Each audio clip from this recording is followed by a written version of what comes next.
Today is December 3rd, 2022, and these are the week's past headlines. Today's episode: Rich people take up hole digging, China is fine, and World Cup victory. But first, Biden gets a friend. In light of recent tensions over Biden's trade policies, a United States and Australia submarine deal, and the existence of American cheese, French President Emmanuel Macron paid a visit to the White House on Thursday. This marks the first state visit of the Biden administration. Over a dinner of 200 red lobsters, dyed in the colors of the French tricolor, Macron and Biden discussed the need to pretend they have any control over whether or not Ukraine and Russia make peace. Later, Macron and Biden were both seen drunk on champagne and lying on the floor of the Oval Office. In later comments, Macron called the meeting, quote, "a great escape from the angry mobs of Paris," and Biden gave the following statement: France and the United States, these United States and the French have had a long history of cooperation, friendship, and cooperation. It was, after all, the French who helped us win our independence from Great Britain, and without that help, and of course Lafayette, I wouldn't be president now. And we, of course, helped liberate the French from the Germans, twice. Not that we have anything against the Germans. Well, now we don't. We did when they were, well, that is to say. The United States and France have had a long history of friendship, and has been a priority of me, my advisors, this administration, the government, and the American people. Not all of the American people. Just those who work for me are Americans.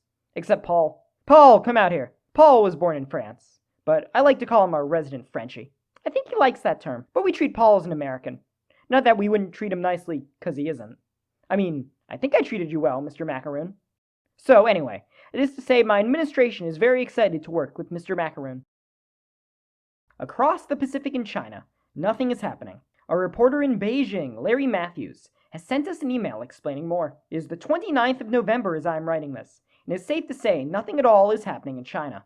It is normal, there is no COVID, and the police have been very kind and polite. People here have been very happy with the government and are enjoying high social credit scores. I would once again like to restate that nothing is happening, and the Chinese police have been very nice and given me lots of food and good treatment. We reached out to the Chinese embassy in Washington for comment. Their only response was a death threat against Larry. Now, on to the war. The Russian Ministry of Foreign Affairs has claimed the capture of the embattled city of Bakhmut for the 9th time this month. In response, Ukrainian forces have posted selfies of themselves still in the city center. Now, on to sports. In football news, where Qatar's numerous human rights abuses have become ever more forgotten as the United States went on to beat Iran, bringing relief to families across the country. When asked to comment why the victory made him so excited, Dennis Mickelson, a high school principal in Atlantic City, Iowa, responded, quote, "I was in the office watching the game, and I knew a lot of kids were watching instead of paying attention in class. I was really nervous that, if we lost, all the kids would be really racist and culturally insensitive. Luckily we won, so I don't have to do anything about the root causes of what may have made them act that way." In soccer news, the United States went on to lose to the Netherlands, 1-3, because of course they did, knocking them out of the World Cup. Now, on to our main story. There have been rumors of a shovel shortage in the United States, as Elon Musk has kept digging a deeper hole for himself. Musk, now the owner of the world's largest garbage dump, has been systematically dismantling everything that has made the dump somewhat functional.